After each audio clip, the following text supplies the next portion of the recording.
They say there is a library where the air itself remembers. Not in any map, nor in any age. It stands where the fog forgets to lift, a place that exists only when someone needs to find it. Locals call it the Whisper Archive. Its doors are carved from midnight wood, its windows covered in frost, and the light that spills from inside glows like candle smoke, soft, golden, and infinite. No one knows who built it. Some say it rose from the dreams of those who died with stories untold. Others believe it was always there, waiting for the living to remember what they've forgotten. Inside, the silence is alive. Every shelf hums faintly.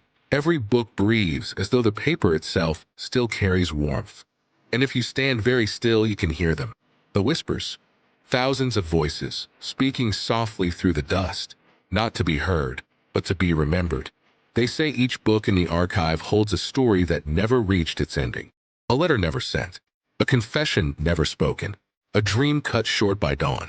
And among those endless aisles of unfinished lives, new stories sometimes appear, written not by ink, but by the last breath of those who still seek peace. One night, a woman arrived. Her name was Mirela, a historian of lost languages and forgotten truths. She came searching for the book said to contain a person's final thought before death. Not the thought of fear or pain, but the one buried beneath, the truest sentence the soul ever speaks. She stepped into the archive with trembling hands. The door closed behind her, not with sound, but with a sigh. Candles along the aisles flickered to life, one by one, like a slow heartbeat.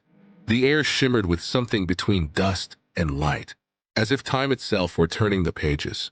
Mirela walked deeper, her footsteps barely touching the ground. She passed shelves of leather-bound books, some breathing, some whispering names she didn't know, others whispering her own. The deeper she went, the older the air became, until it no longer smelled of paper, but of rain and memory.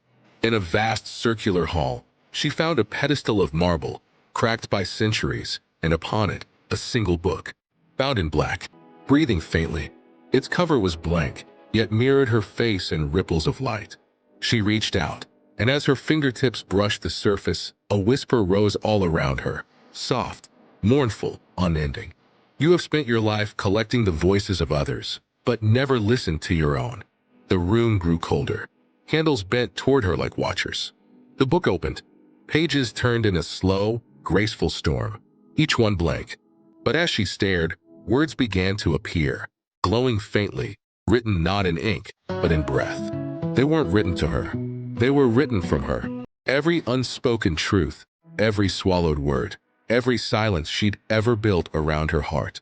The whisper became a voice, her voice, but stretched across lifetimes. You've spent your life searching for stories, it said. But every story you found was a mirror, reflecting the one you were too afraid to tell. Mirela fell to her knees. The air thickened.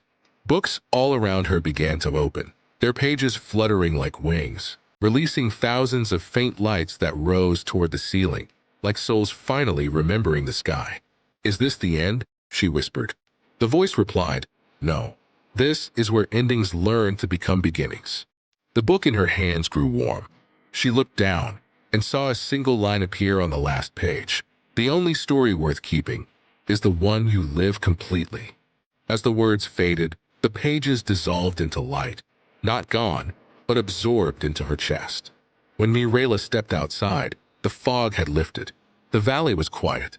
Behind her, the archive stood for a moment longer, glowing softly, then vanished into the morning mist. She walked until she found the river, sat down, and for the first time in her life, she didn't take notes. She simply watched the sunlight move across the water. And in that silence, she heard the whispers again, but now they were calm. Not pleading, not echoing, just resting. Some nights, when the fog returns to that valley, travelers still claim to hear the faint rustle of pages and voices carried on the wind, not of sorrow, but of release. They say those who listen closely can sometimes hear their own name whispered back, followed by a promise. Every silence tells a story. Every breath writes a line. And no life ever truly fades, as long as someone still listens. This is the Whisper Archive, a place not of endings, but of remembering.